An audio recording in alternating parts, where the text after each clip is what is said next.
So ನಿಮ್ಗೆ ಅನಿಸುತ್ತಾ social ಮೀಡಿಯಾದಿಂದ ಸ್ಟೂಡೆಂಟ್ಗೆ help ಆಗುತ್ತೆ ಅಂತ? ಸೋಷಿಯಲ್ ಮೀಡಿಯಾ ಅನ್ನೋದು ಈ ಡಬಲ್ ಸ್ವೋರ್ಡ್ ಎಡ್ಜ್ ಅಂತ ಕರೀತಾರೆ, ಅಂದ್ರೆ ಒಂದು ಎರಡು ಕತ್ತಿನ ಲಘು ಅಂತ ಕರೀತಾರೆ. ಯಾವುದೇ ಒಂದು ಟೆಕ್ನಾಲಜಿ ನಮ್ಮ ಹತ್ರ ಇದೆ ಅಂತಂದ್ರೆ ನಾವು ಅದನ್ನ ಪಾಸಿಟಿವ್ ಬೇಕಾದ್ರೂ ಯೂಸ್ ಮಾಡ್ಬೋದು, ನೆಗೆಟಿವ್ ಬೇಕಾದ್ರೂ ಯೂಸ್ ಮಾಡ್ಬೋದು. ಕರೆಕ್ಟ್. ಈಗ ಎಷ್ಟೋ ಜನ ಯೂಟ್ಯೂಬ್ನ ಕಂಟೆಂಟ್ ಕ್ರಿಯೇಷನ್ಗೆ ಯೂಸ್ ಮಾಡಿಕೊಂಡು ಚೆನ್ನಾಗಿ ಅರ್ನ್ ಮಾಡ್ತಾ ಇದ್ದಾರೆ. ಅದೇ ಸೋಷಿಯಲ್ ಮೀಡಿಯಾ ಸುಮ್ಮನೆ ನೋಡ್ಕೊಂಡು ಕೂತ್ಕೊಂಡು ಟೈಮ್ ಪಾಸ್ ಮಾಡ್ಕೊಂಡಿದ್ದಾರೆ. ಅದೇ ರೀತಿ ಮೊಬೈಲ್ನ ಚಾಟ್ ಜಿಪಿಟಿ ಆಗಿರ್ಬೋದು, ಎಮರ್ಜಿಂಗ್ ಟೆಕ್ನಾಲಜಿ ಯೂಸ್ ಮಾಡಿಕೊಂಡು ಸ್ಟಡೀಸ್ಗೆ ಯೂಸ್ ಮಾಡ್ಕೊಂಡಿದ್ದಾರೆ. ಅದೇ ಎಷ್ಟೋ ಜನಗಳು ಅದೇ ವೆಬ್ಸೈಟಲ್ಲಿ ಬೇರೆ ಬೇರೆ ಥರ ವೀಡಿಯೋ ನೋಡಿಕೊಂಡು ತಮ್ಮ ಲೈಫ್ನ ಹಾಳು ಮಾಡ್ಕೊಂಡಿರ್ತಾರೆ.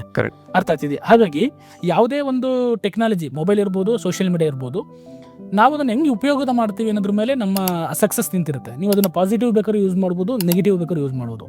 ಯಾರು ಸ್ಟೂಡೆಂಟ್ಸ್ಗಳು ಅದನ್ನು ಪಾಸಿಟಿವ್, ಎಕ್ಸಾಂಪಲ್ ಈಗ ಆ ಯೂಟ್ಯೂಬಲ್ಲಿ ಫ್ರೀ ಎಜುಕೇಷನ್ಸ್ ವೀಡಿಯೋಸ್ಗಳಿರುತ್ತೆ ನೋಡಿ, ನ್ಯೂಸ್ ಚಾನಲ್ ಇರುತ್ತೆ ನೋಡಿ, ಅರ್ಥ ಆಗ್ತದೆ. ಈ ರೀತಿ ನಾವು ಅದನ್ನು ಟೆಲಿಗ್ರಾಮ್ಗಳು ಫ್ರೀ ಕನ್ನಡ ಪಾಡ್ಕಾಸ್ಟ್ ನೋಡಿ ಆಯ್ತಾ. ಹಂಗೆ ಯಾವುದೇ ಒಳ್ಳೇದು ಯಾವ್ದು ಸಿಗುತ್ತೆ ಎಲ್ಲಿಂದ ಬೇಕಾದ್ರೂ ತಗೋಬೋದು. ಹಂಗಾಗಿ ಸೋಷಿಯಲ್ ಮೀಡಿಯಾ ಈಗ ತುಂಬ ನೆಸೆಸಿಟಿನೂ ಇದೆ, ಅದನ್ನು ಭಾಳ ಕೇರ್ಫುಲ್ಲಾಗಿ ಯೂಸ್ ಮಾಡಬೇಕು.